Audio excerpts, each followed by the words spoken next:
And Miranda, thanks for giving me the opportunity to take a look at your stroke. So we're just going to go through a few things on the rubric and what we saw in your swim style or freestyle today. So my understanding was that it's pretty light warm up, and then we saw a couple 25s basically of your stroke. So from that, I mean, I'm going to assume that's a pretty, high quality swim for you. You're not fatigued. You're doing a fairly good technique, right?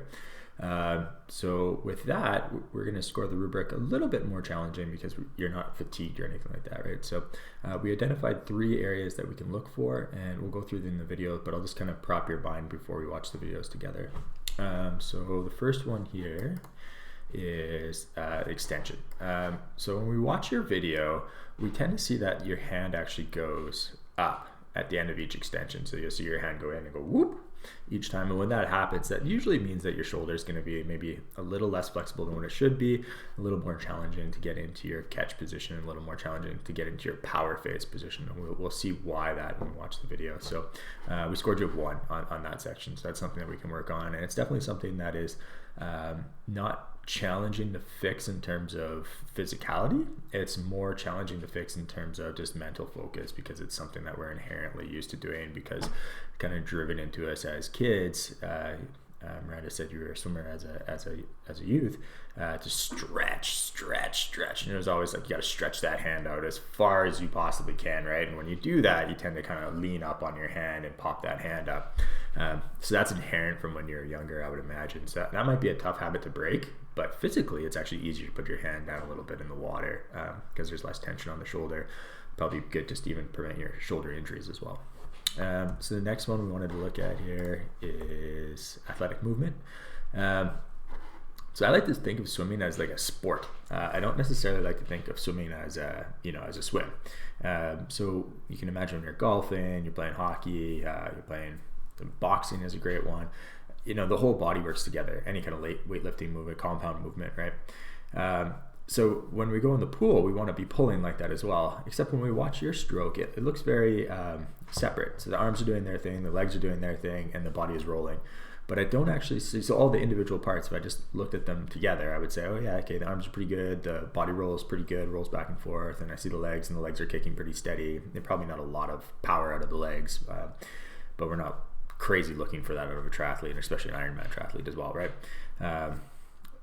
So those things separately can actually be seen, quite well. But when we put them all together, we don't see this snappy, powerful movement. We see more of a kind of like a, meandering Sunday kind of back and forth roll. There's not a lot of snap to it. They're not actually, generating power from your pull, from your rotation, right? And we should be, right? There should be this kind of connection between the two, right? One example is, Mike Weir, Canadian golfer in the, mid-early 2000s, won the Masters. He weighed $150, maybe $125 on the PGA Tour, hitting the ball 280, 290, 300 yards. And why was he able to do that? Because he had a fantastic rotation through his shoulders and through his body, and is generating a lot of power through his trunk and his legs, right?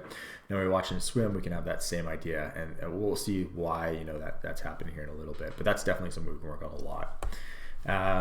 And then power phase. This one's directly related back to your extension. So when you have a really high extension like that, you're going to put a lot of pressure on your shoulder, and how you compensate is you kind of start moving your hand out to the side a little bit, trying to keep that elbow really, really high. And again, it's probably an element of, you learned back in the time when an S pull was pretty acceptable, right? So hand goes in, stretch out, and then come back in and pull through here, right? So when we watch your stroke, we see your hand go in. Let's back up here so you can see my hand goes in and then kind of goes out here, and then you slip, and you're actually missing some of your power phase. And then because of that, because you're so high, you're having a challenge there. So I think we can clean that up a little bit.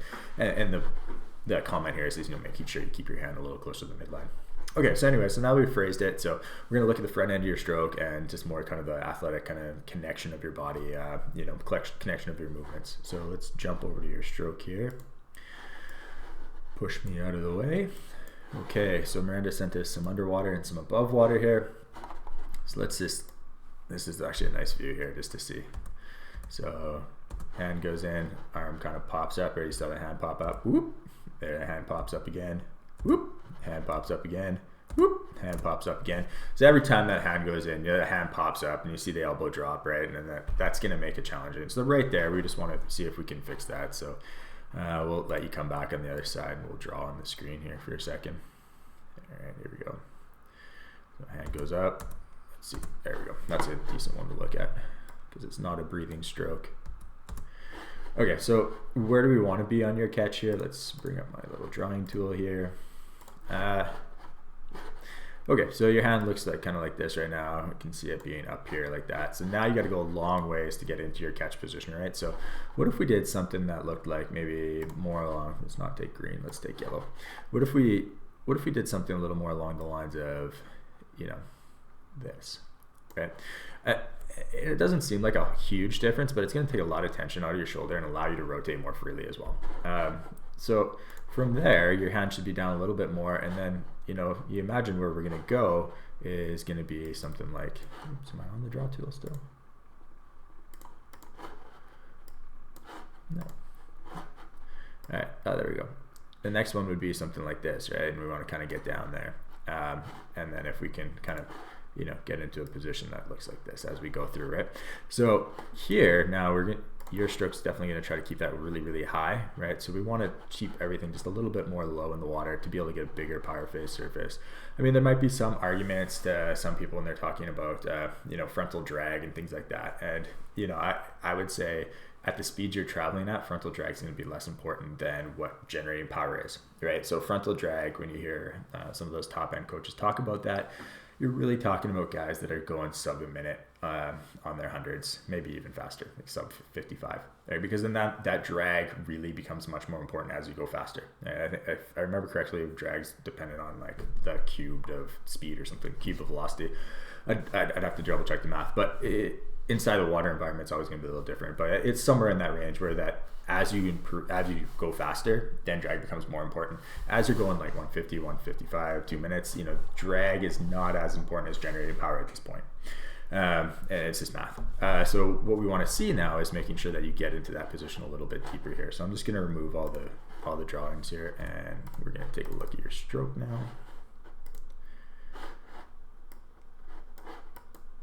If my video would let me play, I'm just going to pause here. Okay, yeah, so now let's take a look at your video here. So you can see that hand pop up every time now. It's pretty obvious now that we've drawn it out and take a look, right? So, you know, that's something that we definitely want to kind of clean up. Okay, so I'm going to let you swim in towards us now, and we're going to take a look at the power phase. So that's going to be something that we want to look at just in terms of your pattern here. So we're going to look at that head-on view, which is a great view that Miranda gave us. Okay. So you can see on each one of your pulls, yeah, let's just grab one here. There we go. So bear with me, we're gonna draw this out a little bit here. So I'm gonna put a dot here and take the draw tool off. And we're gonna go, oh, bubbles. And then we're going to take our draw tool again. So we went out and, you know, the hand went down now, something like that. Right? So that's our hand movement. Now we're going to take the draw tool off again.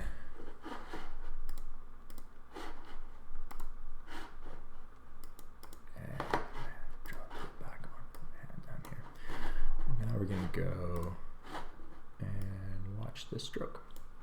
Okay, so you can see the hand goes out, right? Slides out, starts to come down, and see it's outside your body, and you can see the tension in your shoulder, right? So that position right there, I would venture a guess if you actually put some mileage on in your swim, you would actually probably end up with some shoulder injuries because of that. Right? You can see a ton of tension in that area there.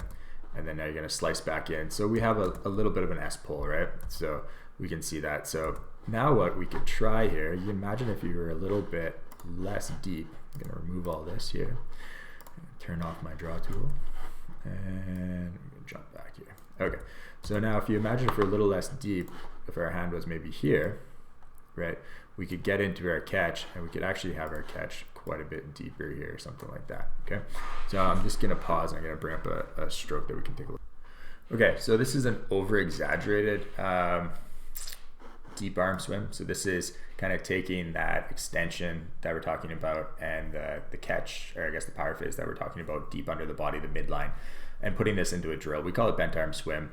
but just to give you kind of a look to see what it looks like. We'll show underwater in here in a second, but just from above water, you can see the hand goes in. You can see how deep that is underwater. And then the midline there, the hands are right underneath the body. There's a good view, right underneath the body, making kind of that diamond shape, right? Again, you can see that hand really deep, getting a big catch, and then pulling it through. And you know, this might look like I'm swimming super slow here, but I'm probably going like 145, maybe 140, even just for swimming for the video, right? Okay, so I'll just let you watch it one more time. And just give you a different idea. Now this is a drill. This is probably too deep. We don't want you going this deep, but just an idea to give you a feel. I do have some clients that swim like this and end up going faster swimming like this than they do with a stretched out version. Okay, so I'm just gonna find one other video to show. Okay, so this is probably a nice view here. This is a front view of that front underwater swim, and here's what it's gonna look like. Big, deep hands, pulling straight back under the body, right? And you can see the snap in the core there. Jump forward here. Again, same idea, really deep. Again, this is a drill, okay? But yeah, gives you an idea of kind of what we're looking for on that swim there, right? X out of this, let's go back to your PowerPoint here. So that's the power phase. We want to kind of bring that hand closer to the midline, right? We don't want to see it come out. We want to be in the center. Extension, we want to be definitely not having that whoop. We want to be keeping down. And now we're just looking at that athletic movement, and let's jump back into your stroke here and take a look. Okay. So I like side view for athletic movement. So let's take a look here. Okay, so when we swim, our kick is actually designed as kind of like our ground. So when you're pulling, you got to be pulling against something, right? And your kick and your trunk are actually providing that surface for you to pull against. It's not that you're just pulling in the water. You actually need something to be able to change that torque. And that's why you have the snappy rotation, and that's why you kick at certain times within your stroke to develop that connection between the two. Okay, now kick actually occurs when you catch on the same side. And your kick doesn't do that.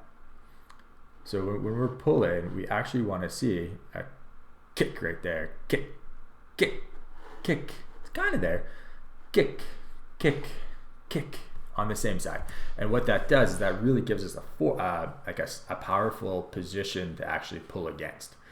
So if we don't have that, now we're not setting that kind of that ground reactive force that we can pull against, right? And then we want to see something with a little more snap on the rotation. So when we watch you rotate, more so I kind of see just like a natural kind of just like comfortable roll, where I want to see you thinking about driving power through your trunk on each pull. So you're actually getting a oomph, oomph, oomph, right? Pulling with power. So I'm going to show you a few drill videos and a couple other videos here. So let's just, okay, here's a drill. This is a 2-beat kick. So even within a 6-beat kick, you still should have the same rhythm of the 2-beat kick on your pull. Okay, so move myself out of the way here, and we'll watch it a few times. But every time you catch, you should be driving down on that same side to be able to drive a counter-reactive power phase, right? So you need that extra force to be able to pull hard. So you can see here, kick, kick, kick, and you can see really trying to use my trunk when I'm driving my stroke there, right? Same thing here on the way back. Oops, we lost it. Kick, kick, okay. Now this is a drill. So now let's just take a look at a standard swim. I'm just gonna grab a swim here. And let's see here.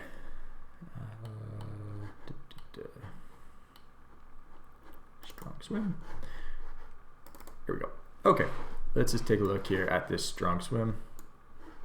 And we can see how the trunk now is driving you forward. There's actually an energy source on that drive, okay? And that's what we want to see while we swim, on your swim too. We want to see that drive, drive, drive, and that you're actually pulling not just with your hands and your feet, but you're actually pulling with your whole body, right? Swimming's a sport. We want to use that full athletic movement. If you just notice here, I'm just gonna pause in the spot. You can see hands on a downward angle, right? So that's the extension position we're looking for there. And if I pause here, oops, got a little slip in my stroke. There we go. But the hand is right underneath the body, right? So it's on that midline. Okay, but we want to be able to have that extension under the water there, driving through without the pop. Okay, now let's just see if we can find one more drill. Okay, so just one more view for you to take a look at to compare. This is just a strong swim that we just watched, but from underwater. And we can really start to see that torque on the catch, right? So that we're actually trying to develop power through our pull. I apologize about the film guy here. There we go. Now we can see, right? We can really see that he's starting to push into that position, right? Okay, and deep hands there. Okay, that's it. So just to recap here, what we're looking at is that we want to make sure that you're using your hands a little bit deeper in the extension, keep them close to the center line. That's going to really couple in to reducing your slip on your power phase, and should give you a stronger pull. And then couple that in with a little more of an athletic movement. I'm not worried about kind of the connection of the timing of your feet versus your rotation and your catch and your kick and your rotation together yet. That's something that we could work on maybe a little bit later, but for right now, I want you just to start to think about that rotation really driving you forward, that it's a source of power. Okay, cool. If you have questions, let me know, and I hope that you found this helpful.